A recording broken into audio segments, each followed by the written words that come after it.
이 모든 말씀으로 말씀하여 이르시되 나는 너를 애굽 땅 종되었던 집에서 인도하여 낸 네 하나님 여호와니라. 너는 나 외에 다른 신들을 내게 두지 말라. 아멘. 우리 같이 기도하겠습니다. 사랑의 하나님 아버지, 이 아침 우리를 불러 예배당으로 인도하여 주신 것을 감사합니다. 하나님의 말씀을 듣기를 원하는데 주님, 이 한 말씀 한 말씀이 성령께서 은혜 주셔서 하나님께서 나에게 주시는 말씀으로 듣고 깨닫고 실천할 수 있도록 은혜 주시기를 간절히 바라옵고, 또 말씀을 들으면 또 잊어버리기가 쉬운데 성령 하나님께서 잊어버리지 않고 또 기억하고 한 주간 이 말씀을 가슴에 품고 주님과 동행하는 그런 하루가 되게 한 주간이 되도록 은혜 베풀어 주시옵소서. 주님, 부족한 종이 말씀을 들고 섰습니다. 참 연약하고 부족하기 그지없는데 하나님의 말씀을 대언할 때 성령 하나님께서 붙들어 도구로 사용하여 주실 것을 간절히 바라옵고, 한 시간 주님 앞에 주님께서 꼭 붙들어 주시기를 소원하오며 예수님의 이름으로 기도드리옵나이다. 아멘. 2002년 월드컵 때 우리나라 축구가 월드컵의 4강에 드는 신화를 만들었죠. 그때 감독이 그 네덜란드의 거스 히딩크 감독이었는데, 이분이 이제 우리 국가대표팀을 맡고 한국 축구를 이렇게 진단을 하니까 괜찮은 공격수는 눈에 좀 띄는데 좋은 수비수가 없더라는 거예요. 그래서 그 이유가 뭔가 살펴보니까, 아하, 이게 그 체력적인 기본기가 되어 있지 않아서 그냥 기술만 가지고 하려고 그러니까 그러는구나. 그래서 우리나라 선수들은 강한 팀을 만나면 주눅이 들어가지고 자기의 실력을 그 10분 발휘하지를 못한다는 거예요. 그래서 그날부터 이제 90분을 뛰어도 체력적으로 힘들지 않도록 그냥 아주 체력적인 기본기 훈련을 그냥 계속 기본기 훈련을 한 거예요. 그러니까 매스컴에서는 뭐 기술을 안 가르치고 저렇게 체력 훈련만 한다고 야단을 치고 뭐 별소리가 다 있었는데 흔들리지 않고 체력 훈련을 했어요. 그러니까 체력이 기본적으로 탄탄하게 딱 잡혀 있으니까 어떤 팀을 만나도 90분을 뛰어도 지치질 않는 거예요. 그래서 결국 그 4강 신화를 쓸 수 있었다, 그렇게 얘기를 하더라고요. 여러분, 여기 기본기 말이죠. 이거 얼마나 중요한지 몰라요. 아무리 강조해도 지나치지 않습니다. 기본기. 신앙생활에도 마찬가지입니다. 너무 중요해요, 이 기본기가. 기본기가 되어 있지 않으면 주눅이 들어가지고 믿음으로 살아내지를 못하고 믿음으로 승리하지를 못하고 늘 세상에 주눅 들어있는 거지. 근데 믿음의 기본기가 잘 갖추어져 있다, 또는 믿음이 좋다. 여러분, 이 믿음이 좋다 하는 이 구체적인 거로 뭘 말하는 겁니까? 바로 이거예요. 믿음의 기본기가 잘 갖춰져 있다. 신앙의 기본기가 탄탄하다.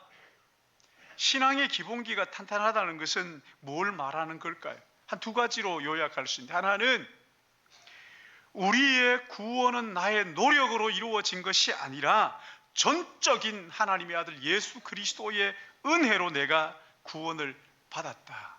예수 그리스도를 믿음으로 구원을 받았다 하는 한 가지하고, 또 하나는요, 우리가 이 땅에 사는 동안 어떻게 하면 나를 구원하신 하나님의 아들 예수 그리스도, 그분을 기쁘시게 하는 삶을 살 수 있을까? 어떻게 하면 내가 하나님을 기쁘시게 하는 삶을 살까를 생각하는, 여러분, 이게 신앙의 기본기, 좋은 믿음의 사람들이죠. 그런 의미에서 오늘 여기 출애굽기 20장은 10계명, 그러니까 신앙의 가장 기본, 신앙의 가장 기초를 우리에게 말씀하시는 것이죠. 여러분, 가지고 있는 성경책 첫 장을 딱 넘기면 뭐가 나옵니까?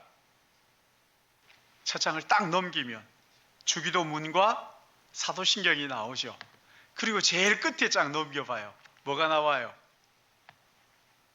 여러분 성경하고 제가 뭐가 나오냐고 묻는데 저만 쳐다보고 답을 기다리는 분들이 계시는데 성경을 펼쳐보셔야죠. 보셔요. 뭐가 있어요?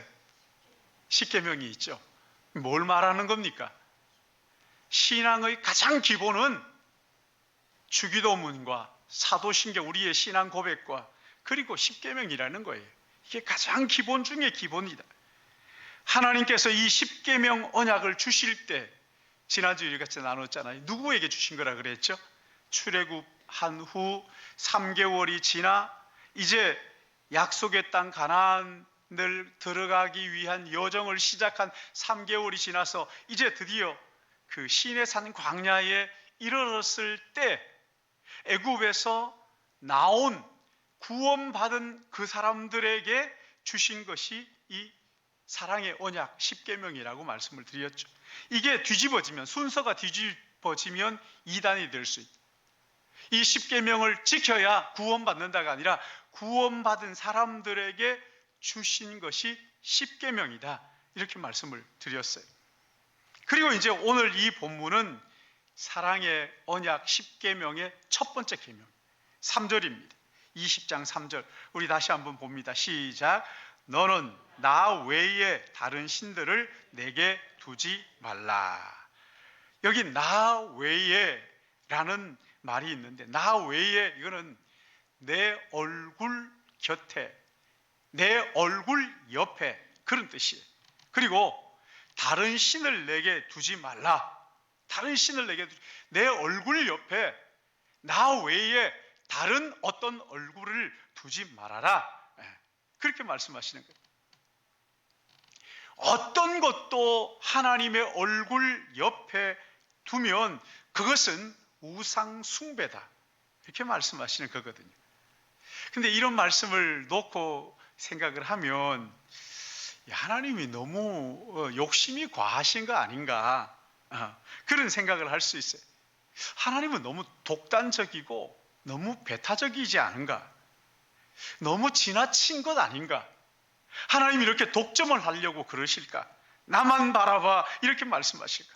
특별히 요즘처럼 이런 종교 다원주의 시대에는 이런 말씀 때문에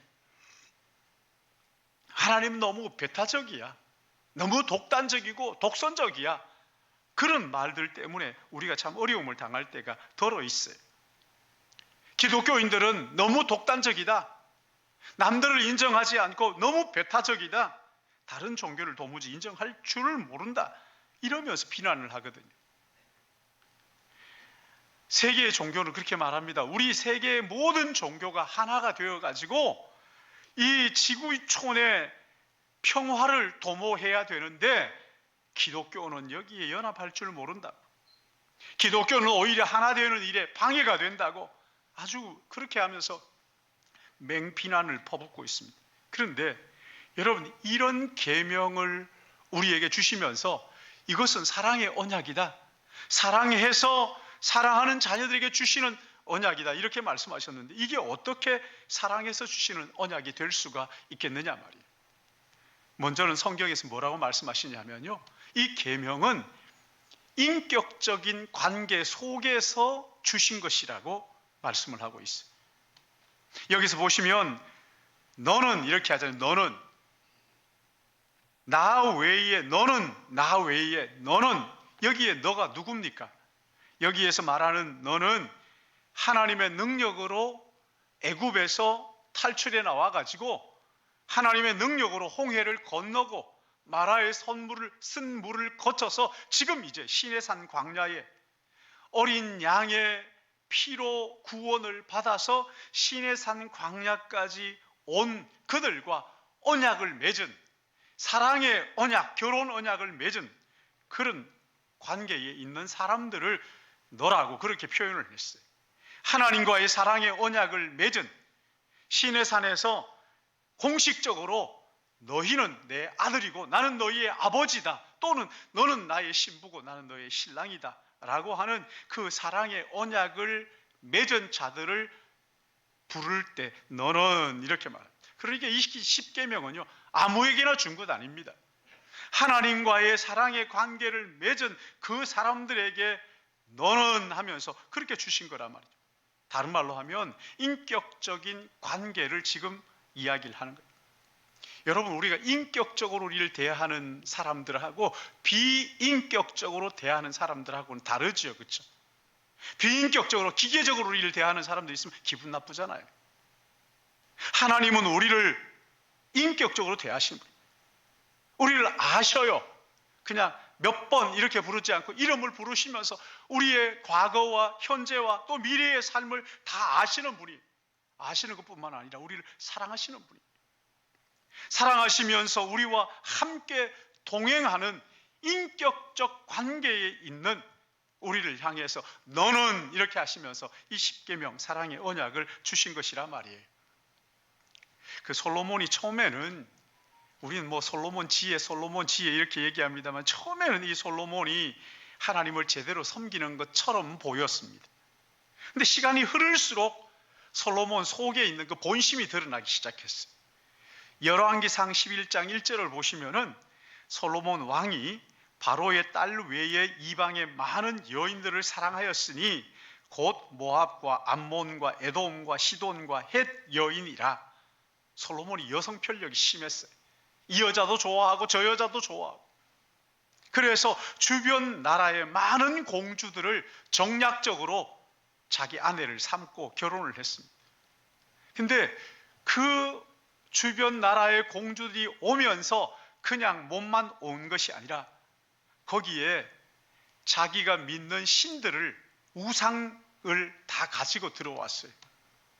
그래서 그 결과 11장 6절에 보면 솔로몬이 여호와의 눈앞에서 악을 행하여 그의 아버지 다윗이 여호와를 온전히 따름같이 따르지 아니하고, 솔로몬이 여호와의 눈 앞에서 악을 행했다, 우상 숭배에 빠졌다는 거예요.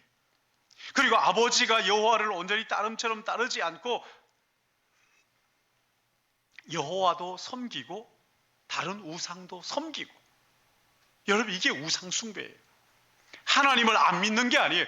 하나님을 믿는 것 같은데 온전히 믿지를 못해가지고 다른 우상도 다 같이 믿는. 여기 여호와의 눈 앞에서 악을 행했다. 여러분, 이 말이 뭐냐면 바로 1계명을 범했다, 그런 이야기입니다. 솔로몬이 여호와 하나님 얼굴 앞에 또 다른 우상을 갖다 놓고, 이게 하나님 보실 때에는 바로 1계명, 첫 계명을 어긴 것이. 아버지 다윗은 온전하게 하나님을 시종여일하게 그렇게 사랑했는데 솔로몬은 그렇지 않았다는 거예요. 두 마음이었어요. 하나님과 사이에 우상을 갖다 놓은 거예요. 하나님의 얼굴과 함께 나란히 다른 우상도 거기에다 갖다 놓았다는 거예요. 그 여러 개의 우상을 거기에 질비하게 갖다 놓은 거죠. 그래서 솔로몬을요, 우상 백화점을 만든 사람이다, 이렇게 이야기를 하기도 하는 거예요. 결국 어떻게 됩니까? 이스라엘 나라가 두 개로 쪼개지잖아요. 여러분, 사랑하는 그 인격적인 관계가 깨져버리는 거예요. 인격적인 그 사랑하는 관계 가운데 누군가 쑥 들어오면은 그게 우상이 돼가지고 결국 두 사람의 관계는 깨지고 마는 거란 말이죠. 여러분, 한번 생각해 보세요. 젊은 남녀가 사랑해서 결혼을 했습니다. 근데 한 사람이 자꾸만 그 결혼을 해놓고는 이웃집 사람을 자꾸만 기웃거리고 그 사람만 쳐다본다. 여러분, 그 어느 누가 좋아하겠느냐고. 그게 어떻게 온전한 결혼이 되겠느냐 말이에요. 자기 아내를 정말 끔찍하게 사랑하는 남편이 있었는데, 이 남편이 아내를 가만히 보니까 아침부터 저녁까지 아기들 돌보고 가정 돌보고 막 이렇게 하는 일이 너무, 빨래하고 청소하고 일이 너무 많은 거예요. 그래서 보다가 안 되겠다, 내가 내 아내 저 수고를 좀 들어줘야 되겠다, 혼자 있으니까 저 힘드는구나. 그래가지고는 바깥에서 어떤 여자 하나를 알아가지고 사귀다가 집에 데리고 왔어요. 여보, 당신 아침부터 저녁까지 내가 일하는 거 보니까 일이 너무 많은데 내가 그 일 좀 들어주려고 내가 여기 사람 하나 데리고 왔으니까 이제 이 사람하고 같이 일을 나누어서 해요. 애기도 나누어서 보고, 그리고 우리 같이 잘 살아봅시다. 여러분, 그러면요, 그 가정이 행복해지겠느냐고요. 아이고, 내가 이제 일 덜었구나. 일이 좀 가벼워졌네. 너무 행복하다. 그럴까요? 지옥이 되는 거예요. 싸움이 나는 거거든요. 하나님과 이스라엘 관계는 이 인격적인 관계. 인격적인 관계. 그래서 그 사이에 무엇이 끼어드는 것을 용납할 수가 없는 거예요. 여러분, 사랑하는 사람 관계 속에서도 그런데 하물며 하나뿐인 아들을 우리의 죄를 대신하여 십자가에 내어주신 지고지순의 사랑으로 우리를 사랑하신 그분 앞에 하나님 외에 또 다른 것을 가지고 온다는 것을, 여러분, 이게 용납이 가능하겠느냐 말입니다. 그리고 그렇게 했다는 것을 독단이다, 이기적이다, 그렇게 말할 수 있어요? 여러분, 부부가 당신이 나만 사랑하는 건 독단이야, 이기적이야, 이런 사람 있어요? 그렇게 하지 않으면서 하나님에 대해서는 독단적이다, 이기적이다, 여러분, 이게 말이 됩니까? 어불성설이죠. 지고지순의 사랑으로 우리를 사랑하시는 그 하나님 앞에 내가 두 마음을 품는 것은 그 사랑을 모독하는 거예요. 우리가 받은 그 사랑을 받은 것을 아는 그 사람은요, 그 사랑 앞에 다른 것을 세우지 않는 거죠. 요한복음 14장 6절에도 보시면은 주님이 그렇게 말씀하셨어요. 내가 곧 길이요 진리요 생명이니 나로 말미암지 않고는 아버지께로 올 자가 없느니라. 여러 길이 있다. 그러니 너희들 가고 싶은 길 어디든지 가면 된다. 이렇게 말씀하지 않으시고 The way, 유일한 길, 유일한 생명, 유일한 것이다. 유일한 진리, 이렇게 말씀하셨어요. 여러분, 이게 사랑하는 자녀들에게 주시는 인격적인 관계 속에서 주시는 사랑의 언약이단 말이에요. 요즘은 이 종교 다원주의가 퍼져가지고요, 어떻게 가든지 정상에 가면 되는 거 아니냐, 어느 코스로 가든지 결국은 이러는 것은 정상이 아니냐, 그렇게 말하는데 아닙니다. 여러분, 어떤 코스는 사람을 멸망으로 이끌어 가는 것도 있단 말이에요. 우리가 그걸 알아야 돼요. 여러분, 진리는 두 개일 수가 없습니다. 하나예요. 이것도 진리고 저것도 진리고 다 진리다, 이렇게 말하는 순간 여러분, 질서가 무너지는 거잖아요. 혼란이 오는 거잖아요. 여러분, 한번 생각해 보세요. 이 컴퓨터가요, 1 더하기 1은 2다 이렇게 해야 이게 제대로 돌아가는데, 1 더하기 1은 1도 될 수 있고 2도 될 수 있고 3도 될 수 있다. 그러면 이 컴퓨터가요, 답을 못 내는, 혼란하게, 이 혼란에 빠지게 되는 거란 말이죠. 원칙이 무너져 버리는 거예요. 혼란이죠. 어떻게 해야 될지 모르는 거죠. 그래서 여러분, 진리는 변하지 않아야 돼요. 하나라야 하는 것 마찬가지입니다. 기독교는 유일한, 두 개일 수 없어 유일한 거예요. 기독교가 말하는 하나님의 나라, 여러분, 다른 종교가 말하는 하나님의 나라하고 질적으로 다릅니다. 우리가 말하는 하나님의 나라는 하나님이 통치하시는, 은혜가 왕노릇하는, 그야말로 가졌다 못 가졌다, 똑똑하다 아니다, 이런 것 가지고 차별을 두지 않는 진정한 차별이 없는 나라가 하나님의 나라입니다. 그래서 기독교는 진짜 진리는 하나라고 그렇게 믿고 그 진리를 붙드는 거예요. 물론 여러분, 이렇게 하는 것이 다른 종교에 대한 우리의 태도를 그렇게 하라는 것은 아니에요. 어떤 사람들은 그 불상에, 불교에 가가지고 그 절에 가서 불상을 도끼로 깨트리고, 여러분, 그건 무례한 짓이에요. 그렇게 하면 안 돼요. 그렇게 하면 안 됩니다. 성경에 특별한 경우에 그렇게 나와 있지만 그렇게 하라고 하지 않아요. 오히려 모든 사람과 할 수만 있으면 화평하여서 그들에게 복음을 전할 수 있는 기회를 삼아라 말씀하셨죠. 네, 말씀하셨죠. 기독교인들이라고 해가지고 불교를 막 무시하는 투로 왜 목사는 목사라고 하고 스님은 님자를 붙이느냐? 그래서 스님을 스라고 해야 되지 않느냐? 그런 좀 수준 낮은 이야기 하지 마세요. 기독교는 그런 종교가 아닙니다. 인격적인 종교라고. 무례한 종교가 아니 사랑하는 종교란 말이죠. 주님 우리에게 할 수만 있으면 모든 사람들도 화평하라고 했다고요. 어떤 사람을 대하든 온유하고 겸손하게 하나님을 두려워하는 마음 가지고 그들을 대하라는 거예요. 왜요? 하나님은 우리를 인격적으로 대하시니까. 비인격적으로 대하지 말고 인격적으로 대해주라. 스님이라고 해요. 신부님이라고 하고 해요. 뭐가 문제입니까? 누구든지 인격적으로 대해야 할 이유가 뭐냐? 하나님이 우리를 인격적으로 대해 주시기 때문에 그런 거예요. 그렇다고 해서 우리가 믿는 진리까지 외면하면서 그렇게 하라는 것은 아니지요. 그렇죠?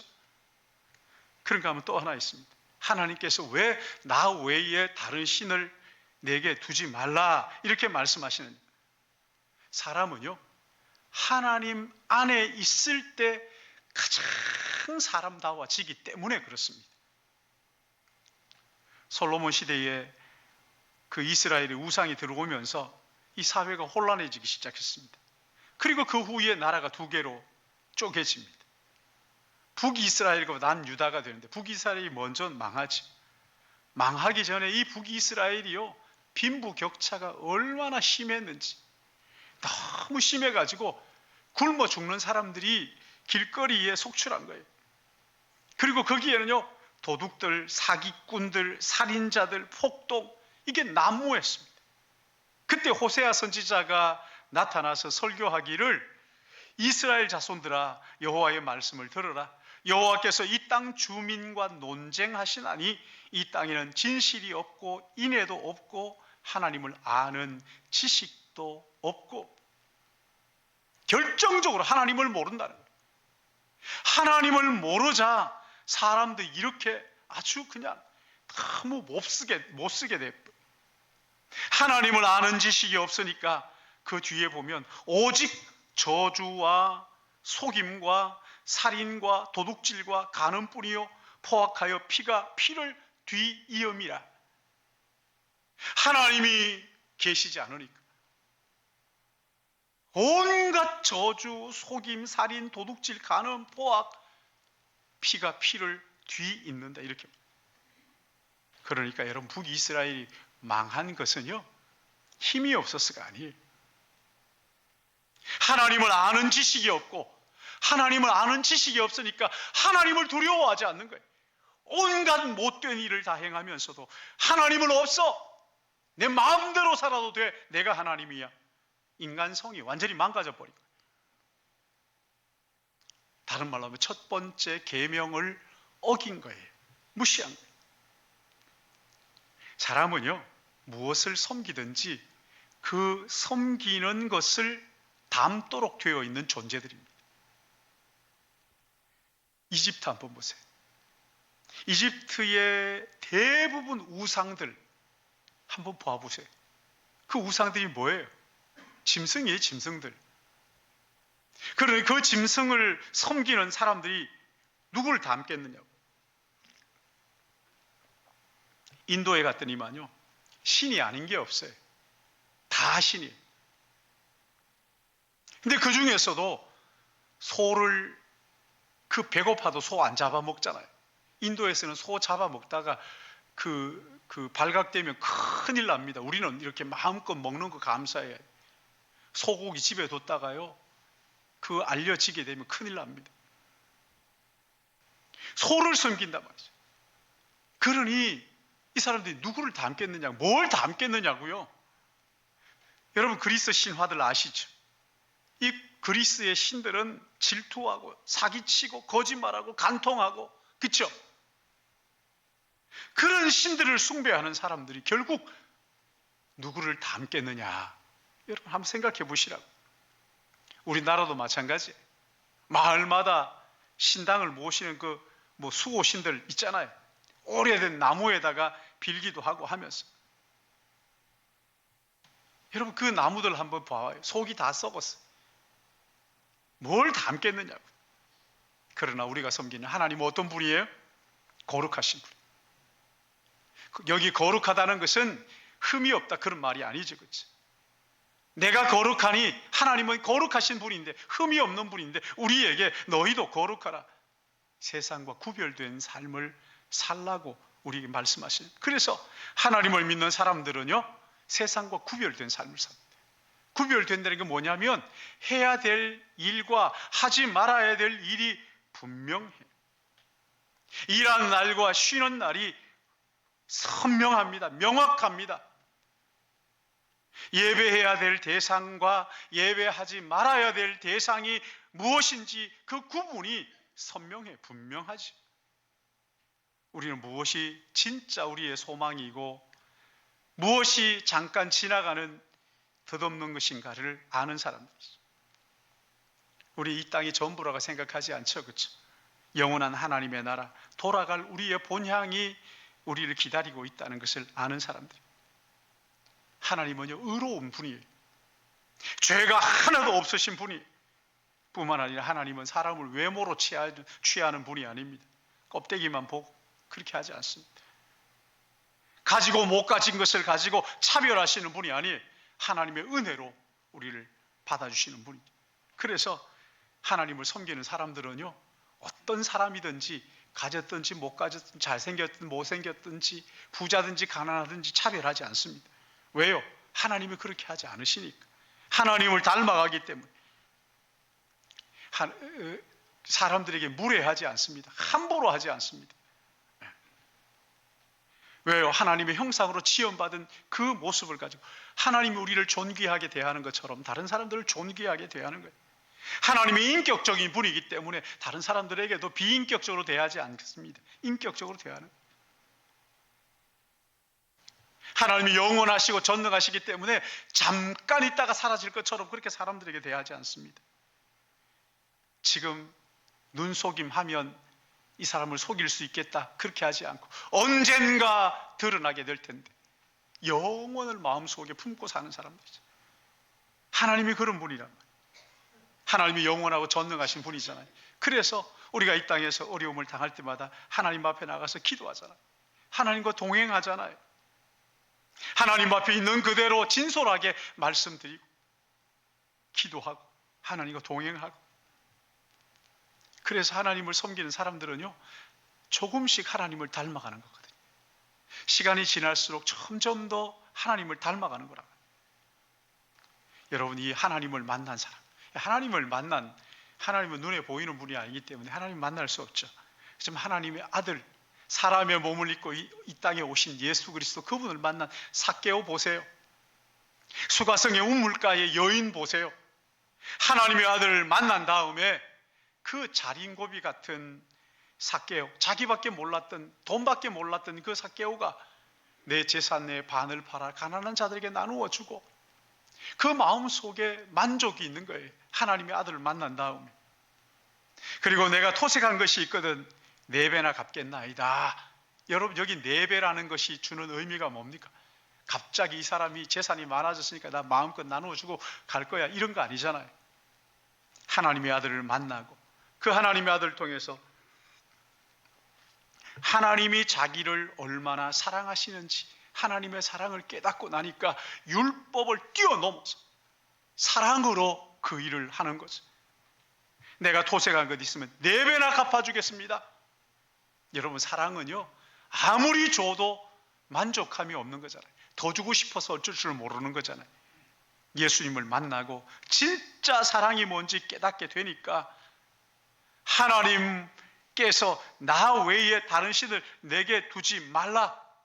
하나님을 그 닮을 때 가장 사람이 사람다워진다 하는 이 인생의 고품격 인생으로 그렇게 참 고상한 삶을 살아가도록 그렇게 하나님께서 우리를 부르셨다는 것을 깨닫게 되는 거라고. 사랑하는 여러분, 하나님을 더 알고 더 사랑하고 그래서 그야말로 고품격 품격이 있는 그런 인생을 사시기를 예수님의 이름으로 축복합니다. 이것을 위해서 나 외에 다른 신들을 네게 두지 말라 말씀하신 거예요. 마지막으로 나 외에 다른 신들을 내게 두지 말라 하는 것은요, 하나님께서 우리의 인생을 책임져 주시겠다는 약속이 그 속에 들어있어요. 내가 다 책임져 주마. 그러니 나만 바라봐라. 충분히 내가 너희들에게 그렇게 채워주겠다. 너의 인생을 책임져 주겠다. 그렇게 말씀하시는 거란 말이죠. 여러분, 하나님 우리를 창조하신 분 아닙니까? 우리를 지으신 분이잖아요. 우리를 죄와 사망에서 건져주신 분이잖아요. 그러기에 우리의 인생을 능히 영원까지 책임지실 수 있는 분이란 말이에요. 근데 이스라엘 백성들은 하나님을 의지하지 않았어요. 이 이스라엘 백성들이 그 가나안에 들어갔을 때 문화 충격이 왔어요. 그게 뭐냐면, 지금까지 이스라엘 백성들은 그 애굽에서 광야 생활을 하면서, 애굽에서 나와서 광야 생활을 하면서 유목민이잖아요. 근데 그 애굽 사람들은 정착해서 사는 농업 문화였어요. 농경 사회였단 말이죠. 근데 이 농경 사회에서 가장 중요한 게 뭐냐면 비예요. 물. 근데 이 비가 하늘로부터 내려야 되는데, 이 비를 내려주는 신은 바알과 아세라다. 그래서 그들은 바알과 아세라를 음란하게 섬기고, 그래서 이스라엘 백성들도 우리가 유목민일 때에는 여호와 하나님을 섬겼지만 이제 정착을 해서 살아야 되는, 이 농업을 하면서 살아야 되는 우리들은 여호와 하나님을 믿기도 하지만 바알과 아세라도 믿어야 되겠다 하면서 여호와 하나님 옆에다가 바알과 아세라를 둔 거예요. 여러분, 이걸 뭐라고 얘기합니까? 종교 혼합주의라 그래요. 1계명을 지금 어기고 있는 거예요. 이 결과가 사사기서가 우리에게 보여주죠. 주변 나라들이 갑자기 강성해져 가지고는 적들로 돌변해서 이스라엘을 치기 시작하고, 이스라엘은 그 밑에 종노릇합니다. 아합 시대에는 이스라엘의 모든 백성들이 이 바알 신을 섬기기 시작합니다. 거기에 빠집니다. 그러자 하나님께서 3년 반 동안 비를 내리지 않으시죠. 먹을 게 없으니까 사람을 자기 아들을 잡아먹는 그런 극단적 상황까지 내몰리게 됩니다. 그때 엘리야 선지자가 나타나죠. 그렇죠? 엘리야 선지자가 바알과 아세라 선지자들 전부 다 그 어디로 부르죠? 갈멜산으로 불러요. 갈멜산으로 불러가지고 그때 했던 설교가 열왕기상 18장 21절에 나옵니다. 너희가 어느 때까지 둘 사이에서 머뭇하려느냐? 여호와가 만일 하나님이면 그를 따르고 바알이 만일 하나님이면 그를 따를지니라. 여호와가 만일 하나님이면 나 외에 다른 신을 두지 말라 한 이 첫 번째 계명을 지금 이스라엘이 우상 숭배로 깨트리고 있다는 거예요. 그리고는 그 무너진 제단을 수축을 하고 거기에다 물을 갖다 붓잖아요.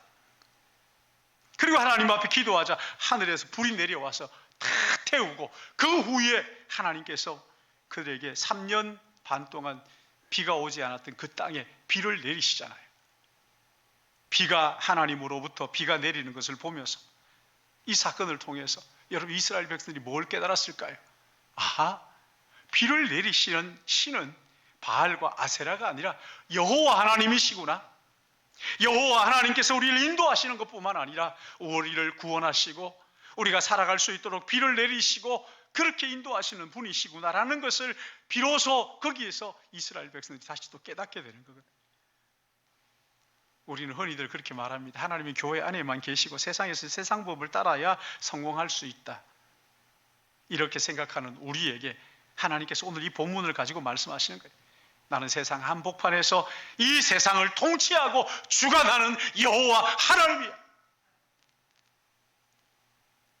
여러분, 오늘 성도들도 동일한 염려들 많이 하잖아요. 하나님이 진짜 내 고민을 알고 계실까? 아니, 정말 나의 일용할 양식을 하나님이 채워주실까? 우린 염려하고 걱정하고, 그래서 욕심을 부리고. 근데 성경에 보시면요, 우리하고 똑같이 염려하고 걱정하고 욕심 부린 사람들이 나오는데 예수님을 따르는 12 제자들이에요. 그때 주님이 그들에게 하시는 말씀이 있어요. 그러므로 염려하여 이러기를 무엇을 먹을까, 무엇을 마실까, 무엇을 입을까 염려하지 말라. 이는 다 이방인들이 구하는 것이라. 하늘 아버지께서는 이 모든 것이 너희에게 있어야 할 줄 아시느니라. 무슨 말씀이? 왜 너희는 애비 없는 자식처럼 그렇게 염려하고 그렇게 구느냐? 내가 너희의 하늘 아버지가 아니냐? 내가 너희를 인도하는 것 아니냐? 그러기에 내가 너희를 책임지니 그런즉 너희는 먼저 그의 나라와 그의 의를 구하라. 그리하면 이 모든 것을 너희에게 더하시리라. 첫 번째 계명에 충실하면 다른 모든 것은 책임져 주시겠다는 언약이 그 속에 들어있단 말이에요. 여러분, 실제로 제자들은 3년 동안 예수님을 따라다니며 줄인 적이 없어요. 굶주리지 않았어요. 뿐만 아닙니다. 초대교회는 자기의 재산을 가지고 와서 필요를 따라 그 믿음의 가족들에게 나누어 줘가지고 그 풍족함이 있었어요. 여러분, 하나님은 왜 나 외에 다른 신을 내게 두지 말라 하셨을까요? 그것이 영적인 것과 육적인 필요를 채우시는 하나님의 약속이, 내가 책임지마 라는 약속이 그 속에 들어있기 때문에, 그런가 하면 그 말씀을 순종할 때 가장 인간다운, 가장 사람다운, 가장 사람다워지기 때문에, 그런가 하면 인격적인 관계, 하나님과의 그 인격적인 관계 속에서 누리는 풍요를 주시기 위해서 나 외에 다른 신을 섬기지 마라. 이 약속을 굳게 붙들고 믿음 위에 서서 주님과 동행하는 우리 신일교회의 모든 믿음의 가족들 되시기를 예수님의 이름으로 축복합니다. 하나님 아버지, 하나님 아버지, 은혜를 감사합니다. 우리를 사랑한 나머지 언약을 맺으시고 책임져 주시겠다고 약속하시는 것뿐만 아니라 신의 산 앞에서 우리에게 나 외에 다른 신을 두지 말라고 하면서 인격적인 관계를 맺으시고, 그리고 우리를 가장 사람다운 고품격